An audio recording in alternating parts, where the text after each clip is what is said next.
పోడు భూముల పట్టాలు కావచ్చు, ఈ అన్ని భూముల యొక్క హక్కులను రెవెన్యూ శాఖ భద్రంగా పొందుపరిచి వాళ్ళ హక్కులను ఆనాడు పటేల్ పట్వారీ వ్యవస్థలో గ్రామాలలో పట్వారీలు భూముల వివరాలను నమోదు చేసేవాళ్ళు. ఆ పట్వారీలు నమోదులు చేసిన భూముల వివరాలు పటేల్ పట్వారీ వ్యవస్థ రద్దు కావడంతో గ్రామాలలో ఉండే రెవెన్యూ రికార్డులన్నీ కూడా మండల కేంద్రాలకు మండల వ్యవస్థ వచ్చిన తర్వాత మండలాలకు తరలిపోయినాయి.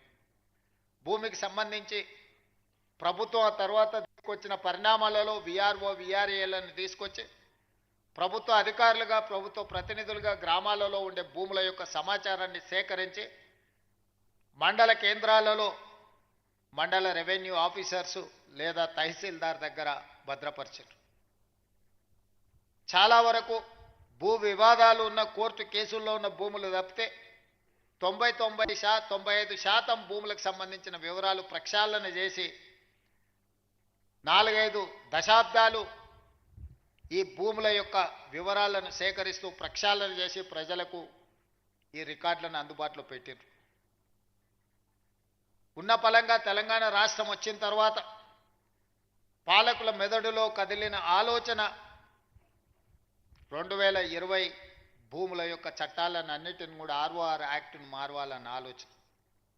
రెవెన్యూ చట్టాలను మారవడమే కాదు, ఆనాడు ప్రవేశపెట్టిన ధరణి అనే ఒక యాప్ ఈ ప్రాంత ప్రజలకు రైతులకు ఒక పీడకలగా మారి ఇంతకుముందు మిత్రులు బట్టి విక్రమార్క గారు చెప్పినట్టు ఒక తహసీల్దార్ మీదనే పెట్రోల్ పోసి తగలబెట్టే పరిస్థితి. ఇబ్రహీంపట్నంలో ఈ ధరణి భూతంలో వచ్చిన మార్పులు జంట హత్యలకు కారణమైంది. అదేవిధంగా సిరిసిల్లలో ఒకవేళ అధికారులు చుట్టూతో తిరిగిన తహసీల్దార్ స్థాయిలో ఆ సమస్యలు పరిష్కరించే వీలు లేకపోవడం వల్ల తహసీల్దార్ విధానాలనే అనుమానించి తన మెడలో ఉన్న తాలిబొట్టును తహసీల్ ఆఫీస్కు వేలాడదీసింది. నేను ఇంతకంటే ఇవ్వగలిగింది నా దగ్గర ఏమీ లేదు, నా తాలిబొట్టు తీసుకొనైనా నా భూమిని నా పేరు మీదకి బదలాయించమని. వీటన్నిటికీ కారణం రెవెన్యూ సిబ్బందే మూలమని చెప్పి ఆనాటి పాలకులు మిమ్మల్ని దోషులుగా, మిమ్మల్ని దోపిడీదారులుగా, మీరు ప్రజలను దోసుకోవడానికే రెవెన్యూ శాఖ సిబ్బంది ఉన్నట్టుగా చిత్రీకరించి తద్వారా లబ్ధి పొందాలని ఆనాటి పాలకులు ప్రయత్నం చేశారు.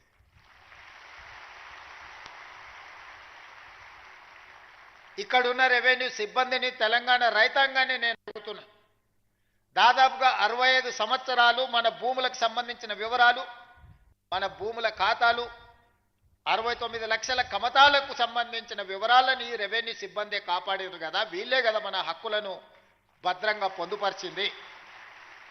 ఉన్న పలంగా 2019లో 2018లో మీరు ప్రవేశపెట్టిన ధరణి పోర్టల్ వచ్చిన తర్వాతనే రెవెన్యూ సిబ్బంది అంతా దొంగలుగా దోపిడీదారులుగా మీకు కనిపించిండ్రా? ఎక్కడైనా మంచోళ్ళు ఉంటారు, చెడ్డోళ్ళు ఉంటారు. సమాజంలో 2%, 3%, 5%, 10%, అది రెవెన్యూ కావచ్చు, పంచాయతీరాజ్ కావచ్చు, ఇతర ఏ శాఖలో కావచ్చు, రాజకీయాలలో కావచ్చు, కొంతమంది చెడ్డవాళ్ళు ఉండొచ్చు. అంత మాత్రాన మొత్తం వ్యవస్థనే మనం తప్పుపడతామా? చెడ్డవాళ్ళుగా ఉన్న వాళ్ళని శిక్షించుకుంటూ వాళ్ళ అవకాశాలు తగ్గించుకుంటూ శాఖలను ప్రక్షాళన చేసుకుంటూ ముందుకు వెళ్ళాలి. ఇంట్లో ఒకవేళ ఎలక దూరితే ఇల్లు తగలబెట్టుకోము కదా, పొగబెట్టి ఆ ఎలకను పట్టుకునే ప్రయత్నం చేయాలి తప్ప ఇల్లు తగలబెట్టుకునే విధానం ఎక్కడైనా మనం చూసినామా? మరి గత ప్రభుత్వం మిమ్మల్ని దోషులుగా, మిమ్మల్ని బూచీగా చూపించి చట్టాలను మార్చి, ఆ చట్టాలను కొద్దిమందికే చుట్టాలుగా మార్చి వేలాది ఎకరాలను కొల్లగొట్టే ప్రయత్నం జరిగిన మాట వాస్తవం కాదా?